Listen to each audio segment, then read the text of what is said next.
Assalamualaikum warahmatullahi wabarakatuh.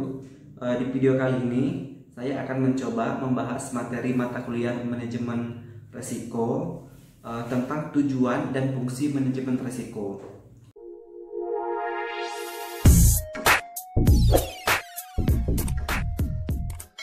Nah, tujuan manajemen resiko di perusahaan pada dasarnya adalah untuk mengamankan perusahaan dari kemungkinan perusahaan terkena kerugian atau meminimalkan kerugian bila peril sudah terjadi. Nah, istilah peril di sini adalah peristiwa atau kejadian yang menimbulkan kerugian.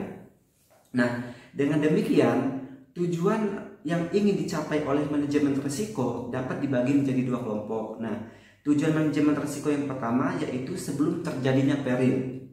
Nah, tujuan yang ingin dicapai yaitu menyangkut hal-hal yang sebelum terjadinya peril. Ada beberapa macam ya. Antara lain yang pertama itu ada hal-hal yang bersifat ekonomis. Nah, misalkan seperti ini.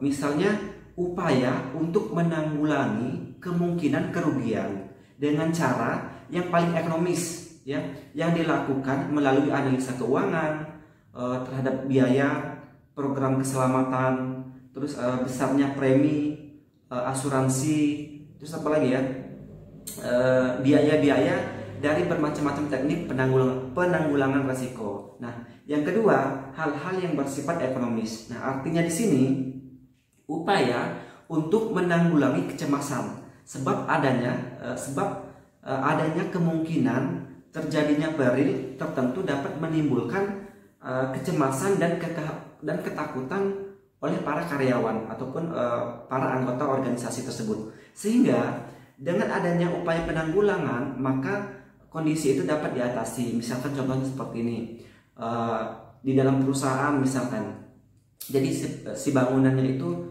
sudah dibangun mengikuti standar ataupun prosedur yang sudah terjamin. Misalkan bangunannya itu sudah tahan gempa dan lain-lain, sehingga orang-orang ataupun karyawan yang bekerja di gedung tersebut merasa aman ketika terjadinya gempa. Walaupun itu tidak menutup kemungkinan, walaupun kita sudah memenuhi standar, tapi ketika terjadi gempa misalkan bangunannya tetap roboh, tapi minimal ataupun paling tidak kita sudah mengikuti prosedur ataupun standar yang ada sehingga karyawan merasa aman ketika bekerja di situ.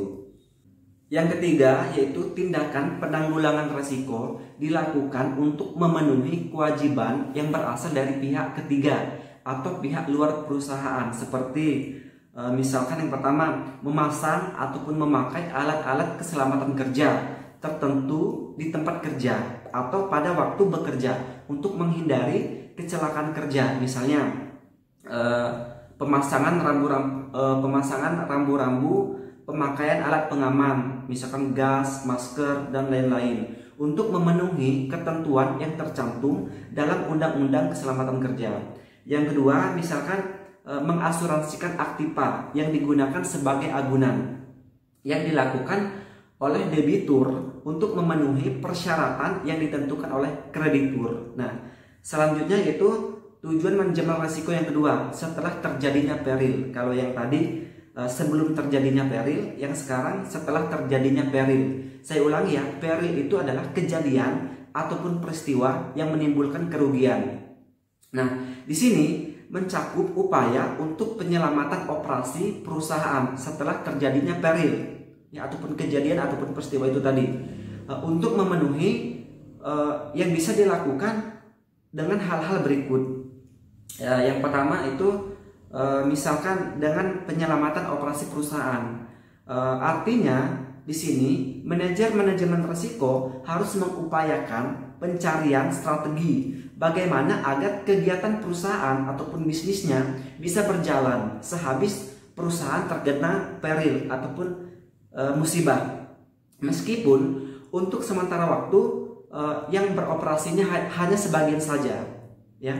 Terus yang kedua yaitu mencari upaya-upaya agar operasi perusahaan tetap berjalan sesudah terjadinya musibah ataupun setelah terjadinya peril. Hal ini sangat penting terutama bagi perusahaan-perusahaan yang melakukan pelayanan, ya, ataupun terutama perusahaan-perusahaan jasa terhadap masyarakat secara langsung. Nah, misalnya bank ya, sebab bila tidak dilakukan pelayanan secara cepat ataupun tidak melakukan pelayanan secara darurat, maka akan menimbulkan kegelisahan bagi para nasabahnya ya. Karena bisa jadi ketika kita lalai ataupun tidak cepat-cepat membuka pelayanan yang baru ya, ketika kita terjadi musibah di bank tersebut, maka besar kemungkinan pelanggan kita yang sudah ada itu akan lari ke perusahaan yang sejenis. Yang ketiga yaitu perusahaan mengupayakan agar pendapatan perusahaan tetap mengalir. Nah, meskipun tidak secara sepenuhnya, paling tidak cukup untuk menutupi biaya variabelnya. Untuk mencapai tujuan ini, bila perlu perusahaan untuk sementara waktu melakukan kegiatan usaha di tempat yang lain. Yang keempat yaitu mengusahakan tetap berlanjutnya pengembangan usaha bagi perusahaan yang sedang melakukan pengembangan usaha. Misalnya yang sedang memproduksi barang baru atau memasuki pasar baru. Nah, jadi perusahaan itu harus berupaya untuk mengatur sebuah strategi agar pengembangan yang sedang mereka rintis itu tetap bisa berlangsung. Sebab untuk melakukan perintisan tersebut sudah dikeluarkan biaya yang tidak sedikit ataupun biaya yang tidak kecil.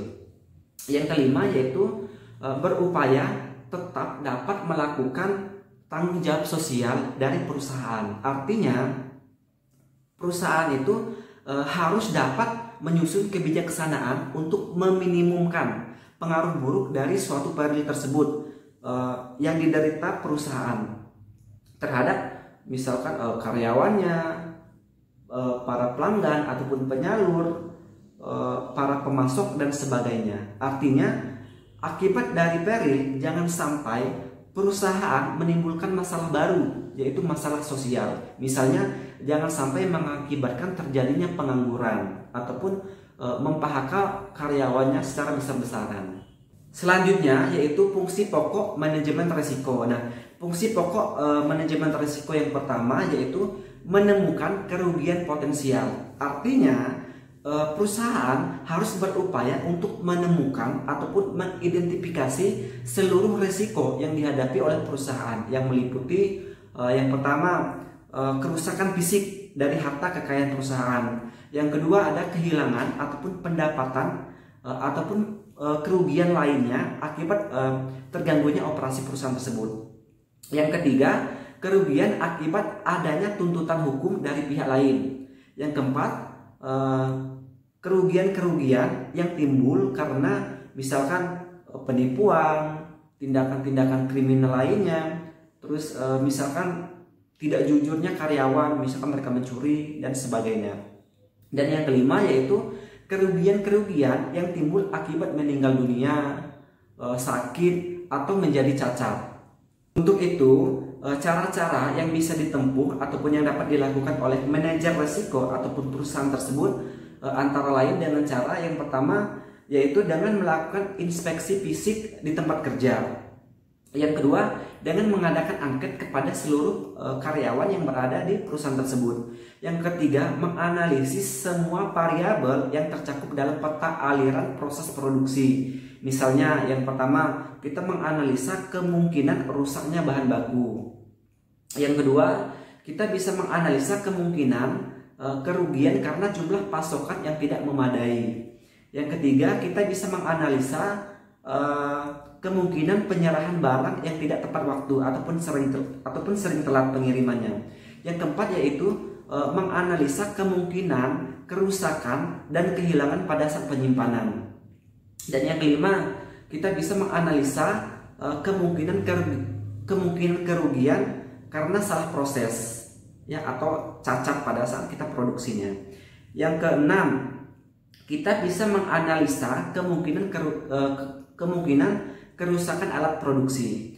Dan yang terakhir yaitu kita bisa melakukan sebuah analisa kemungkinan kerugian karena barang rusak ataupun hilang pada saat kita melakukan penyimpanan, atau misalkan terjadi penipuan ya, bisa jadi terjadi karena kecurangan dari si penyalur dan sebagainya. Selanjutnya yaitu fungsi manajemen risiko yang kedua. Nah, di sini mengevaluasi kerugian potensial. Nah, artinya perusahaan harus melakukan evaluasi dan penilaian terhadap semua kerugian yang potensial yang dihadapi oleh si perusahaan tersebut. Nah, evaluasi dan penilaian ini akan meliputi perkiraan. Yang pertama, besarnya kemungkinan frekuensi terjadinya kerugian. Artinya di sini perusahaan harus bisa memperkirakan jumlah kemungkinan terjadinya kerugian selama suatu periode tertentu atau berapa kali terjadinya kerugian tersebut selama suatu periode tertentu, biasanya 1 tahun ya. Dan yang kedua yaitu besarnya kegawatan dari tiap-tiap kerugian. Nah, di sini artinya di sini perusahaan harus bisa menilai besarnya kerugian yang mereka derita atau yang mereka alami, yang biasanya dikaitkan dengan besarnya pengaruh kerugian tersebut, terutama terhadap kondisi finansial perusahaan. Fungsi manajemen risiko yang ketiga yaitu memilih teknik atau cara yang tepat atau menentukan sesuatu kombinasi dari teknik-teknik yang tepat guna untuk menanggulangi kerugian. Misalkan yang pertama, mengurangi kesempatan terjadinya kerugian. Misalnya di perusahaan tersebut ataupun di tempat kerja tersebut kita menyediakan alat-alat pemadam kebakaran, memasang alarm kebakaran, dan memasang rambu-rambu ataupun peringatan. Yang kedua, meretensi. Nah, meretensi di sini artinya menanggung resiko itu sendiri. Nah, misalkan contoh ketika kita berkendaraan. Nah, kemungkinan pahitnya ketika kita berkendaraan membawa motor adalah kita bisa ketabrak atau kita bisa menabrak orang lain. Nah, artinya di sini meretensi itu menanggung resiko itu sendiri. Nah, di sini kalau kita menanggung resiko itu sendiri, berarti ketika kita terjadi kecelakaan, maka semua biayanya kita yang akan tanggung. Ya, itu maksudnya kalau kita menanggung sendiri, sehingga kita harus lebih berhati-hati lagi.